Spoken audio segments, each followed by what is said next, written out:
सबसे पहले महादेव के चरणों में प्रणाम करती हूँ, मेरा प्रणाम स्वीकार हो। मैया पार्वती के चरणों में प्रणाम करती हूँ, मेरा प्रणाम स्वीकार हो।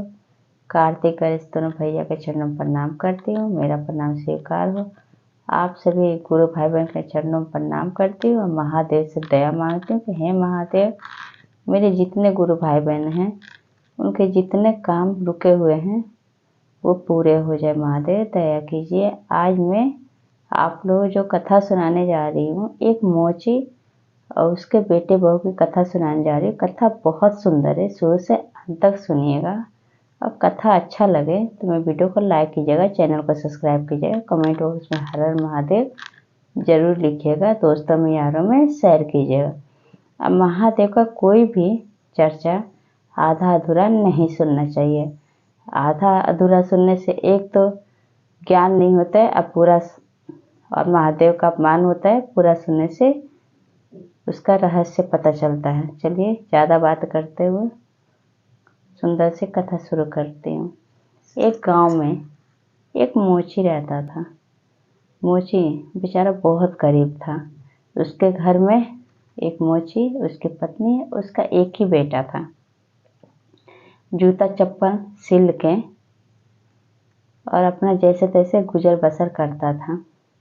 लेकिन जितना वो बेचारा गरीब था उतना ही उसका लड़का जो था बेटा, वो उतना ही दानी था। उसके पास जो भी होता वही ले जाकर दान देता था। कोई भी इंसान उससे मांगने आता, घर में जो भी पड़ा रहता था वो भी चीज़ ले जाके, सामान ले जाकर दे देता था। ये सब देख के मोची और उसकी पत्नी बहुत दुखी रहते थे। कहते थे कि एक तो कमाई इतनी नहीं है। मोची सोचता है कि एक तो इतनी कमाई है नहीं, चप्पल जूता सिल के जैसे तैसे मैं किस तरह से अपना परिवार का पेट पाल रहा हूँ। अब मेरे बेटे को कुछ समझ में आता नहीं है। लेकिन ये सब उसके लड़के को समझ में नहीं आता था। और उसका लड़का जो था मोची का, महादेव का परम भक्त था। फिर क्या हुआ, धीरे धीरे समय बीतने लगा। जब धीरे धीरे समय बीतने लगा तो क्या हुआ, गुरु भाई बहन कि लड़का बड़ा हो गया। बड़ा हो गया तो मोची और उसकी पत्नी अपने बेटे की शादी कर दी है। बहू आई घर में, फिर भी उसको कभी भी फर्क नहीं पड़ा। जैसे पहले वो दान करता है वैसे शादी के बाद भी दान करने लगा। फिर गुस्से में आके मोची और उसकी पत्नी अपने बेटे बहू को समझाए। अपने बेटा से कहने लगे कि बेटा, अब तुम्हारे पर जिम्मेदारी पड़ गया है। इतना दान दोगे तो बताओ तुम अपने परिवार का कैसे पालन पोषण करोगे। लेकिन फिर भी वो नहीं मानता था। इस वजह से वो दुखी होके मोची उसकी पत्नी बेटे बहू को अलग कर दिए। फिर उसका बेटा जो था मोची का, वो भी वही काम करता। चप्पल जूता सिलता था और सिल के और अपना उसी में से 10 रुपये कमाई होता तो 5 रुपये दान देता, लेकिन देता जरूर था। ये सब देख के महादेव और मैया पार्वती कैलाश पर्वत पे बैठे बैठे बहुत खुश थे।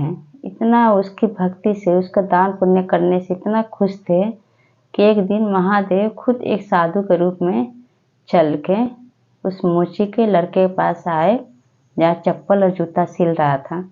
तो कहते हैं कि बेटा मांगो, मैं तुम्हें कुछ देना चाहता हूँ। तब मोची का लड़का कहता है कि आप मुझे क्या देंगे। तो कहते हैं मैं तुम्हारी भक्ति से बहुत प्रसन्न हूँ। वो असली रूप में आ जाते हैं महादेव। कहते हैं कि तुम इतना कुछ होते हुए भी तुम्हारे पापा इतना मना करते रह गए कि हमारे पास इतना पैसा नहीं, फिर भी तुमने दान किया, दान किए बिना रुका नहीं। तो इसलिए मैं तुम्हें खुश होकर तुम्हें पारस मणि देना चाहता हूँ। इसको अच्छे काम में लगाना, इसको धार्मिक चीज़ में लगाना। लेकिन मोची का जो लड़का था वो लेने से साफ इनकार कर दिया। कहने लगा कि नहीं महादेव, हमें नहीं चाहिए, आपका दर्शन हो गया, इतना है, मैं बहुत खुश हूँ। मैं जो कमाता हूँ मैं उसी से 2 पैसे में दान देता हूँ, इससे मुझे सुकून महसूस होता है, मैं ये पैसा नहीं ले सकता। फिर वहाँ से हार थक के महादेव चले जाते हैं कैलाश पर्वत पे। फिर अपने घरों को भेजते हैं जितने घर थे महादेव के उनको भेजते हैं। वो भी कोई कोई रूप में आए मोची के लड़के के पास और बोले कि तुम ले लो पारस मणि, क्योंकि तुम बहुत अच्छे आदमी हो और तुम महादेव के परम भक्त हो। अब महादेव तुम्हें खुश हो के तुम्हें पारस मणि देना चाहते हैं। तुम इन पैसों को ले लो, तुम धार्मिक चीज में खर्च करना। लेकिन मोची का लड़का मानने के लिए तैयार ही नहीं था। वो कहता है कि नहीं, मेरे पास जितनी कमाई हो रही मैं उसी में से 2 पैसे मैं दान देता हूँ, उतना ही मैं बहुत खुश हुआ, उतना ही मैं अपना परिवार चला लेता हूँ। लेकिन फिर भी वहाँ के जो महादेव के गढ़ थे तो कहते कि तुम ऐसा क्यों नहीं करते, ये पारस मणि तुम ले लो, महादेव का एक मंदिर का निर्माण करो, एक मंदिर बनवाओ। ये बात सुन के मोची के लड़के को अच्छा लगा। वो ले लिया पारस मणि, लेके एक बढ़िया सा शिव जी का मंदिर बनवाया तो उसमें पूजा पाठ करता था रोज नियम से।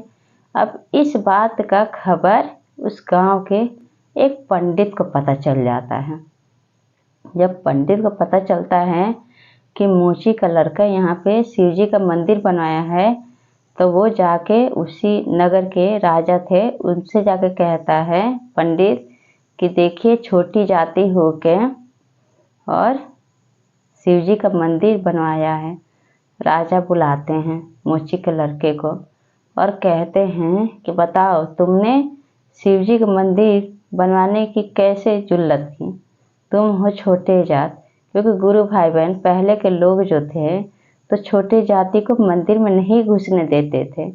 बड़े जाति के जो लोग होते थे, मोची अगर उनके दरवाजे पे चाहे अंदर भी चले जाते थे तो तुरंत धोते पोंछते थे, हीन भाव से देखते थे उनको। तो मोची का लड़का बोलता है राजा साहब से और उस पंडित से कि राजा साहब, पंडित जी, ये मैं अपने मर्जी से नहीं शिव जी का मंदिर बनवाया हूँ।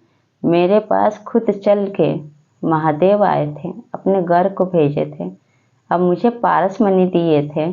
मेरी भक्ति से खुश होके मुझे पारस मंदिर